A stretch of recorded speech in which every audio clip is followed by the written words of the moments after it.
Following this morning's seafood-focused sessions which discussed the significant challenges posed by Brexit, I'm delighted to welcome you here to this afternoon for our next session of the day, which will concentrate on the wider blue growth agenda and the challenges of future-proofing our ocean economy and investing in offshore renewables.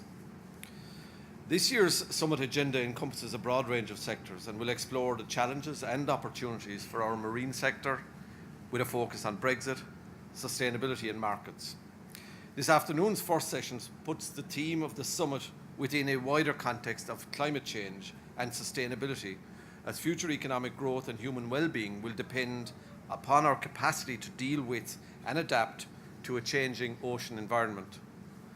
Following a short video address from EU Commissioner for Maritime Affairs and Fisheries, Carmen Ovella, our distinguished former President, Mary Robinson, will deliver the keynote address, and later today, my Cabinet colleague, Minister for Communications, Climate Action and Environment, Denis Naughton, will be speaking on the challenges for offshore renewables. The summit will continue tomorrow with sessions on integrated digital ocean, technology and data, maritime commerce and Brexit, all moderated by Olivia O'Leary, who we welcome back to Galway. My other Oireachtas colleagues, Damien English, the Minister of State for Housing and Urban Development, and Sean Coyne, Minister of State for Rural Affairs and Natural Resources, will also be contributing tomorrow. I am conscious that this is the 5th year of our Ocean Wealth Summits and the 4th year of the associated Seafest Maritime Festival, which celebrates the many ways our oceans and seas enrich our lives. Now attracting more than 100,000 visitors, Seafest has recently been nominated for 2 prestigious event industry awards to be announced on July 20th in Dublin. Ireland has taken important strides in recent years in developing our blue economy. The publication of Harnessing Our Ocean Wealth in 2012 ushered in a period of change in terms of facilitating development in our maritime economy. This is being driven at the highest levels of government and represents a unique and joined-up approach to growing Ireland's blue economy. The work of our cross-departmental high-level Marine Coordination Group, which I chair, will continue as we seek to build on recent successes. Significant challenges are facing us, however. We discussed the most high-profile one of those earlier today in Brexit, but there are others. Climate change will be one of the most important challenges for the marine sector and for society generally. As a nation, Ireland has developed strong capabilities in managing our marine resources. This knowledge and expertise can also be important on the global stage. Plastic pollution, and particularly the issue of microplastics in the ocean, is another key challenge. Here in Ireland, in common with the growing global awareness of this issue, we are taking action, but a solution will require significant cultural change. Initiatives supported by my own department through the work of our key agencies, the Marine Institute and BIM, are underpinning important localised initiatives such as the Clean Coast campaign. Our agencies are also contributing to the international collaborative fora in this area. Orla Doherty, Irish-born producer of BBC's Blue Planet programme, is with us today. Mainstream media has played a pivotal role in raising awareness of this issue. The ocean and seas are a shared resource. We can only make progress on the challenges ahead collaboratively. Through the Horizon 2020 programme, for example, the EU, under the guidance of the Atlantic Ocean Research Alliance, and for those who didn't have an opportunity to visit their stand in the adjoining marquee, I'd invite you to do so. It's a fascinating programme. They have invested 140 million euros in research and innovation projects focused on Atlantic Ocean challenges. With support from this funding, more than 500 research teams are now engaged in research across many countries bordering the Atlantic Ocean. This May marked the 5th year anniversary of the Galway Statement on Atlantic Ocean Cooperation and the creation of the Atlantic Ocean Research Alliance between the European Union, Canada and the United States of America. Within those 5 years, the Alliance has been highlighting international best practices and promoting key priorities of the European Union's Atlantic Strategy and Atlantic Action Plan embodied in the Galway Statement. Ireland, through the work of the Marine Institute, has been at the centre of these initiatives. Transatlantic cooperation has brought together scientific teams in Atlantic-wide field campaigns on seabed mapping, ocean observation, seafood, weather, climate and polar research, marine biotechnology, and marine spatial planning. With the signing of the Balaam Statement on Atlantic Research and Innovation Cooperation between the European Union, South Africa and Brazil, an all-Atlantic research community is gradually being built, with Ireland playing a central role.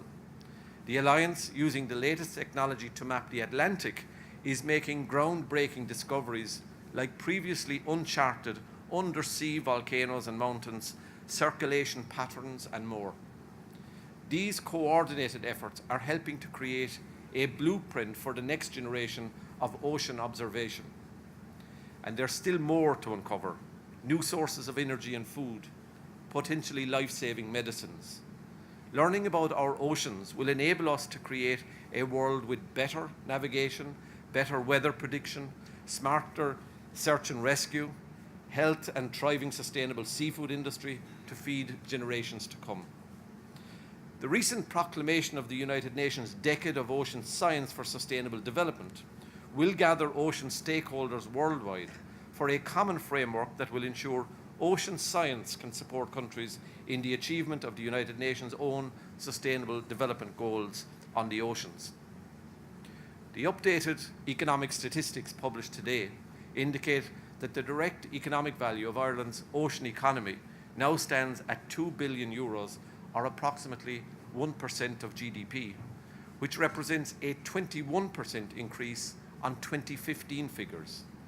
The 2017 estimates also suggest that our blue economy continues to grow at a faster rate than the general economy, a trend emerging across Europe's maritime nations. Ireland's ocean economy continues to see substantial growth across established and emerging marine industries. Growth in 2017 is being driven by strong performances in the aquaculture, sea fisheries, shipping and marine tourism industries, as well as continued growth in the emerging ocean industries. A really encouraging statistic in the growth is the growth in employment for the marine sector, which has risen from 27,888 full-time equivalents in 2015 to an estimated 32,509 full-time equivalents in 2017, an increase of over 16%. Emerging sectors are also showing positive trends and well represented at the Marine Ireland trade show here today and tomorrow. The Our Ocean Wealth Progress Report, which you have a copy of in your conference packs, provides a wealth of information across all three goals and associated actions of Ireland's maritime programme, spanning governance, research, education, international cooperation, business development, sustainability, and protection and conservation of marine ecosystems. This report covers inputs from across state departments and agencies. I commend all those involved for producing and collating all the data in the report. One of the initiatives in this year's progress report includes a focus on companies profiled by state development agencies, many of whom you will find at the trade show, showcasing their innovative technologies, products, and services. In the last year, we have seen continued cooperation across the state development agencies supporting our marine sector.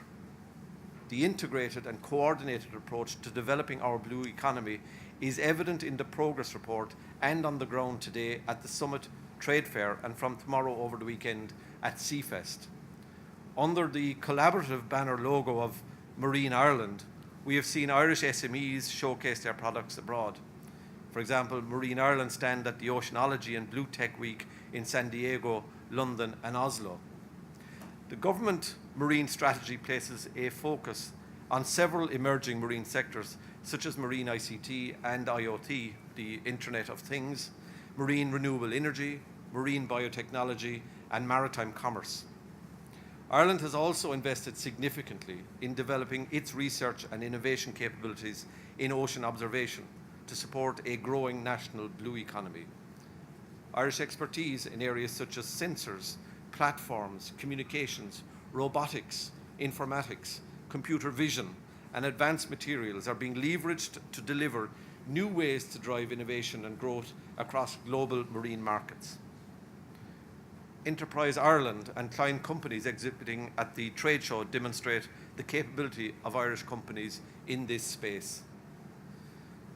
Ireland has developed international links and supporting mechanisms so that the marine technology companies, entrepreneurs and researchers view Ireland as a location to develop, test and validate innovative marine technologies. Ireland is promoting its excellent geographical location, existing IoT and ICT expertise and national infrastructure across the global marine industry.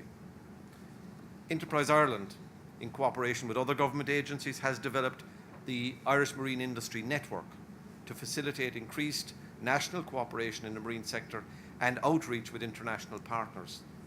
Strong national investments have also been made in areas of ocean observation and seabed mapping in Ireland. These are still global challenges and have led to business opportunities through marine technology, engineering and science. Ireland's international reputation in financial services is helping attract business involved in marine commerce. This work is being supported internationally by IDA Ireland and IMDO.